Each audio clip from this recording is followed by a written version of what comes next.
ये पंक्तियां हैं और कवि डॉक्टर कन्हैयालाल जी ये कल्पना करते हैं कि जब वो युद्ध लड़ा गया और महाराणा प्रताप के सामने ये एक प्रश्न आया कि मैं एक महाराणा हूं, ये अलग विषय है, लेकिन मैं एक पिता हूं, उसकी जिम्मेदारी क्या है, मेरे पिता होने का बोध क्या है।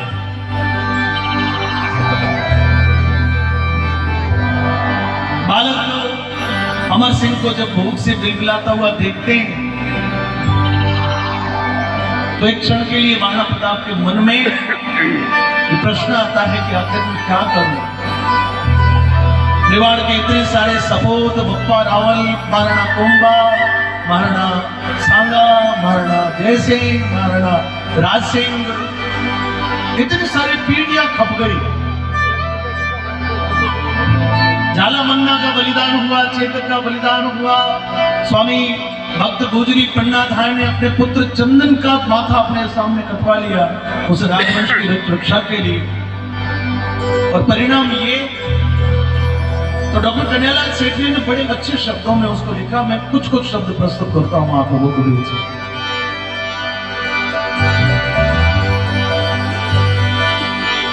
नानो सो अमरो जीत पड़ो,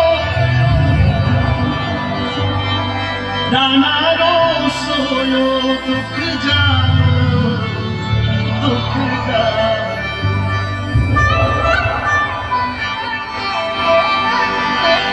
हरे घास री रोटी वन बिलावड़ो ले भागो, हरे घास री रोटी।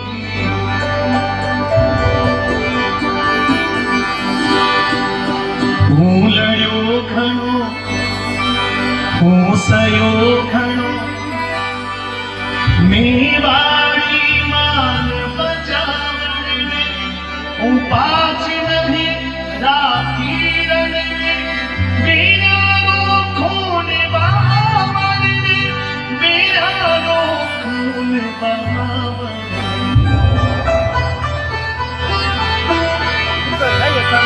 जद याद करो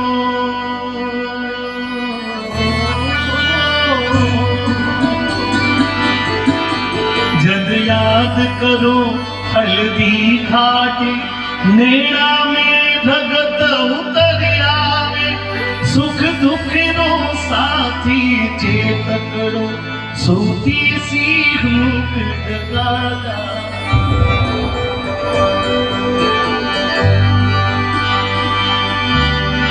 पणियार मिलत तो देखो,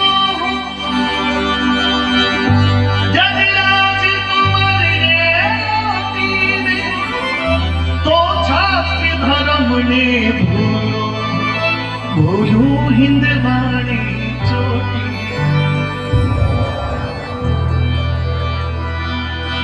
महिला में 56 भोग जगा, मनवार बिना करता कोनी, सोनेरी थाया नीलम रे, बाजोट बिना धरता को।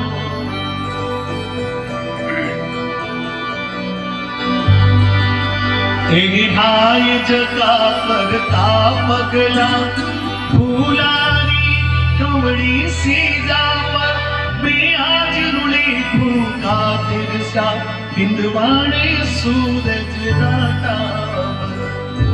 क्या करूं? इधर मां भारती मुझे पुकारती, इधर मेरा परिवार मुझे पुकारता, इधर हजारों वीर वीरांगनाओं का बलिदान मुझे पुकारता, लेकिन मैं क्या करूं? क्योंकि वो भी तो इंसान थे।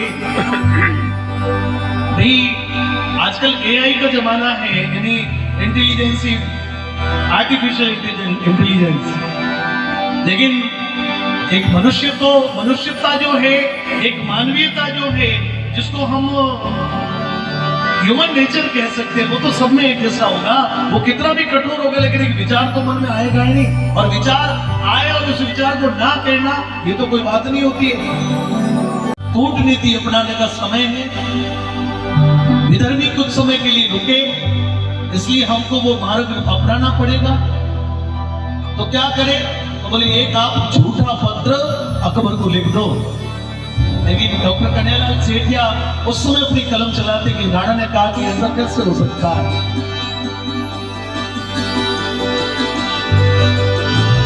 पढ़ लिखू किया जद देखे आदावड़ जो ही लिया चित्तौड़ खड़ो ही मगरा में विकराल भूत सी लिया चिया, विकराल भूत सी लिया चिया। मैं पूछूं मैं झुकू किया है आण मने कोड़िया केशरिया बानाने हो बुझो किया से सलपट आजादी दे परवाना।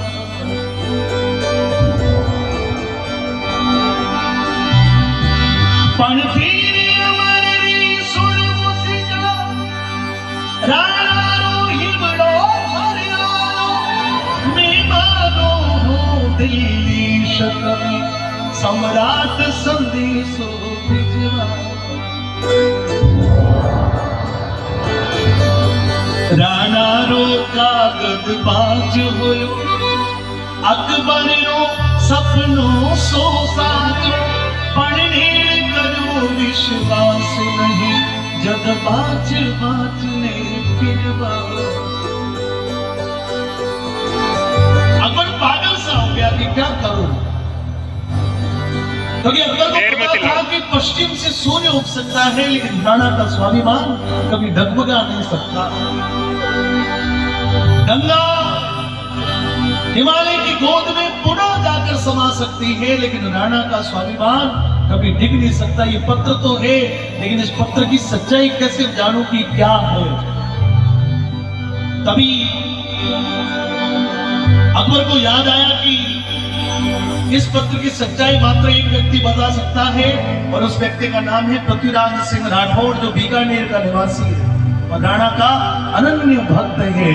वो राणा का दुनिया का सबसे बड़ा फैन है, सबसे बड़ा दुनिया का प्रशंसक है। वो राणा का चरणों का पुजारी है। अकबर ने समाचार बीकानेर भेजा। पृथ्वीराज सिंह तुरंत दिल्ली पहुंचे और डॉक्टर साहब सेठिया जी की कलम पृथ्वीराज के लिए भी चली। क्या लिखते हैं वे सुनिएगा मित्रों। वीर बापुरे पीथड़ ने रजपूती गौरव भारी हो ओ छात्र धर्म को ने भी हो राणा रो प्रेम पुजारी हो, राणा रो प्रेम पुजारी हो। आंगनवाड़ों बेरा रे मन रो काटो हो बीकारो पूत कनारो हो राठौड़ रणा मेरा तो हो बस सागी तेज दुधारो। और अकबर आबाद बादशाह जाने हो। कनेक्टिविटी देखो आप शब्दों की। आबाद बादशाह जाने हो घावा पर लूण लगावण ने पीथल ने दिल्ली बुलायो हो राणा री हार बचावण। अकबर चाहता था कि महाराणा प्रताप का ये पत्र जो है वो महाराणा प्रताप का स्वयं का भक्त पढ़ के सुनाए।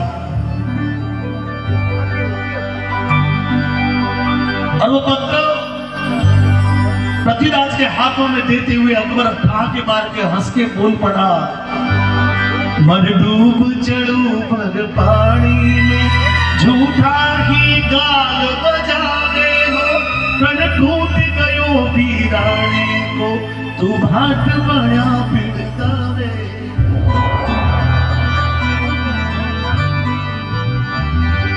कि तो जिसकी भाट बन के वृंदावली गाता था उस राणा का प्रण टूट गया। पत्र पढ़ भारी विदर्भी उन लोगों के बीच में उस कचेरी में एक हिंदुआ सूर्य, उधर है मेवाड़, और उसके हार का पत्र उसके सबसे बड़े भक्त को पढ़ के सुनाना कितनी मुसीबत है, कितना मुश्किल है। लेकिन देशभक्ति क्या होती है, देशभक्ति का अर्थ क्या है कि हर समय जोर जोर से नारे लगाना, तलवार उठा देना, हर समय कोई दंगा मचवा देना, ये कोई देशभक्ति नहीं मित्रों। देशभक्ति आपके अंदर एक क्षण क्षण के लिए देश के लिए क्या सोचना है, एक एक पल के लिए जो विचार आता है। अभी हमारे संघ के प्रचारक के लिए विषय आया, वो प्रचारक जो है पल पल अपने जीवन को सोचते सोचते देश के लिए तिल तिल कर जलाता है। हम लोग साधन का इंतजार करते हैं कि एसी गाड़ी आएगी तो बैठूंगा, खुद की कार आएगी तो जाऊंगा, लेकिन इस देश में हजारों लोग ऐसे हैं जो साधन का इंतजार नहीं करते, पैदल ही चल पड़ते हैं। देश का कार्य बाकी है, देश का कार्य करना है, देश को बनाना है, देश को वैभव तक पहुंचाना है। और ऐसा नहीं कि प्रधानमंत्री बन गए तो सारे प्रोटोकॉल लग गए, लेकिन प्रधानमंत्री बनने के बाद में भी नींद मात्र 4 घंटे की, जो प्रचारक जीवन में नींद होती थी, वो आज जीवन उस राजभवनों में भी इतनी ही लेनी है। ये संकल्प है देशभक्ति, ये जीवन है, ये संघ की व्यवस्था है, ये संघ का लक्ष्य है। ये डॉक्टर हेडगेवार, श्री गुरुजी और रज्जू भैया, सुदर्शन जी, ये सब परंपरा से, उस परंपरा से ये चीजें आ रही है। साधन की ओर न ताकेंगे, कांटों की इतना हमारी है। पृथ्वीराज जब पत्र पढ़ने लगे तो वो एक साथ में तो पत्र पढ़ रहे हैं एक तरफ, लेकिन दूसरी और तत्काल संभल कर पृथ्वीराज सिंह ने बड़ी चतुराई से जहांपना को, उस अकबर को कहा कि जहांपना क्या बात करते हो आप कहो तो मैं इस पत्र को सच्चाई जान लूं, आप आदेश करें। तो पृथ्वीराज सिंह ने महाराणा प्रताप को पत्र लिखा, और वो पत्र जो है इस पूरी कविता का क्लाइमेक्स है, जो डॉक्टर साहब के हाथों से निकला, अमर हो गया। और पत्र में लिखते हैं,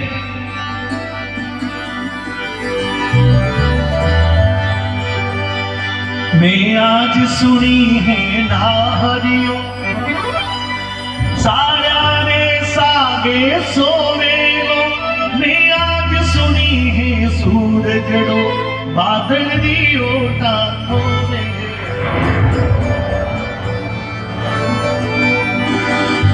मैं आज सुनी है चाँद करो धरती को पानी पीवे, मैं आज सुनी है भाकुरो कुकर दी जोड़ा जीवे।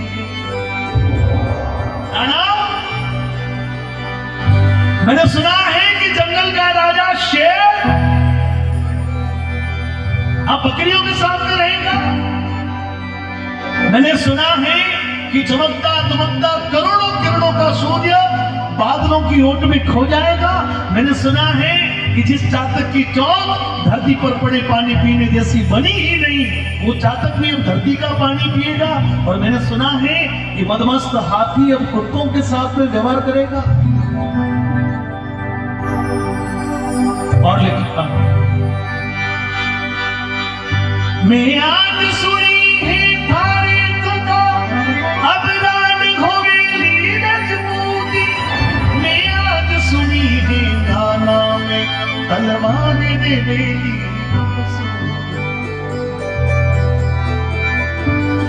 राणा, क्या ये रजपूती विधवा हो जाएगी आपके होते? दुश्मन की छाती को संहार करने वाली तलवार क्या सदा के लिए ज्ञान में विश्राम के लिए चली जाएगी?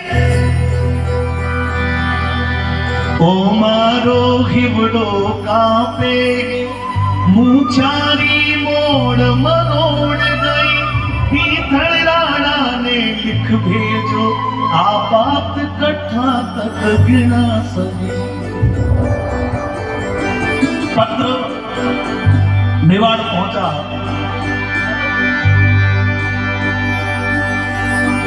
आधी रात को दूत ने जाकर राणा को पत्र थमाया कि राणा ये पत्र आया है। और जब पृथ्वीराज सिंह के अक्षर महारानी ने सुने तो आधी रात को उन्होंने सभी वीरों को ललकार लगाई कि जगो, सोने का वक्त नहीं, मैं रहो या ना रहो, मेरा परिवार रहे या ना रहे, ये देश रहना चाहिए। चलो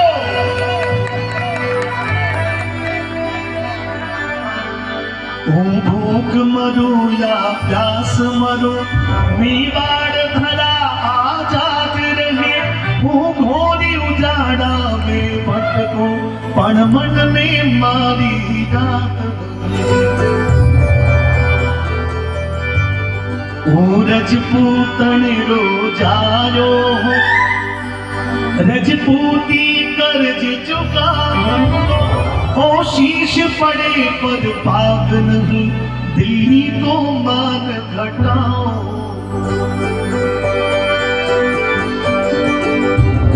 अब याद करो कि ये घटना तो चलो